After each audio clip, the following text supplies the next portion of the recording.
You're going to be playing. You're done with that. I don't know. I think it's time to look at Steam. And then I heard that Diablo 3 season is actually ending next week. And the new one starts, right? They haven't confirmed when, but usually when that happens, it's anywhere from like 3 to 5 days to 2 weeks. So I don't know. We're still waiting to hear about that. And that's when we're going to talk, something else to bring up real quick. The tournament that I brought up for Diablo 3 is going to probably be a barb. It looks like we're going to be doing, you have to do it as a barb. And we're deciding on whether you're going to use Earthquake set or setless, which means you'll be either using the Lawn set, Legacy of Nightmares, or Legacy of Dreams, which just allows you to use any legendary in the game and also be pretty powerful without having to have a set on. So barb only. Barb only. Hardcore.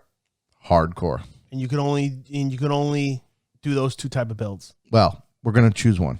We haven't decided just yet, but that's cool. That's fun. I told them, let's wait to see if they make any last minute changes like Earthquake or something real quick, because that could skew it. But it really doesn't matter. We can still do the same thing anyway.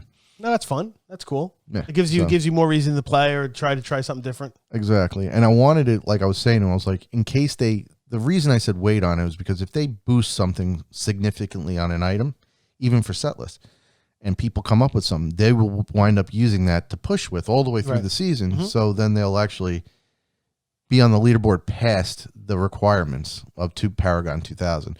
But most people won't use Earthquake that far.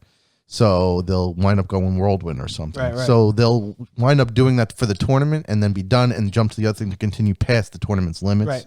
So they can still do both. And if this tournament works out pretty well, you could always pick another class and do into something else, something different. It could be the season thing to do. That's cool. Keeps people going, and even if you're not even if you're a person that doesn't play much, you can get to Paragon 1500 now with the power creep they got right now. Yeah. It's not that bad to do. So everyone will get a chance to be in the tournament. But there's a couple of people from some clans and everything like that. They're very strong, so they're going to be the contenders I'm worried about facing.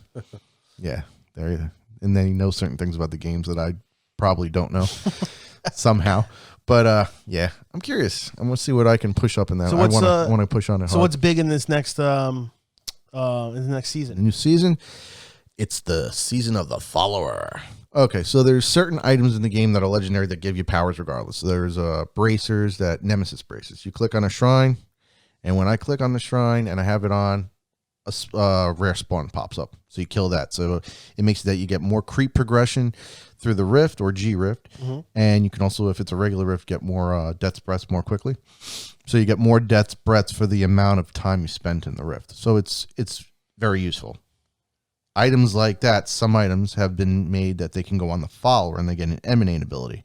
So your follower, instead of having 5 to 6 pieces of equipment, now get the full 13, or if they use a two-hander, 12 pieces.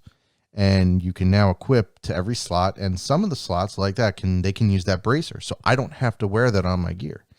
So I can actually have my follower, which allows me to wear something else. So if I want to do a knockback, maybe I'll use strong arm or something else like that, and I'll still be able to pop them out. Right. So there's new builds coming out, which, people have talked about where it could be a hassle. It's like, oh, well, now that I'm playing it in a group, my follower has my bracers. So who's going to wear the bracers? Like that, you got to go back to old style. But so it's kind of pushing well, I'll just play by myself then, which a lot of people are doing anyway. A lot of people do seasons by themselves usually, right? Yeah, so that's what it's coming down to. There's the new follower thing. So I've been thinking about a few things. I want to know. There's a set that allows for you to have all the followers pop out for 30 seconds, and then it's down for 30 seconds, and then it can happen again. So if you have them all with all sorts of stuff, maybe you get a really good push that happens at a certain point. So I was curious about trying something like that. But we'll see. How often do the seasons come out? This one lasted, I guess, a little bit longer, maybe. I'm not even sure. They're usually I would say 3 to 4.5 months. Somewhere in that range that they usually do them in. It's usually longer than 3, but that's usually how long it lasts. And then there's usually a downtime of a few days to a week or 2 weeks. But usually not too much longer. The last time I played Diablo 3, I actually did this. They had this thing where you get a butcher pet. This was a while ago. Oh, the butcher! Yeah, I know. Yeah, and then you go in and I think it's like Diablo 1 style. Mm-hmm. That was pretty cool though. I have to admit that was pretty cool. They usually do that at the end of the year. Oh, is that where they have this? They I mean, usually I do haven't something like that. played Diablo 3 in a while, but Yeah, it's just an event that pops up, and you go through the game, and yeah, if you went through it in old school style, that they did Yeah, I like thought the it was pretty 13 cool. floors or whatever, yeah. and then you kill Diablo, you get the butcher's as the pet or whatever. But it was- no, you get was it butcher or you get mini Diablo?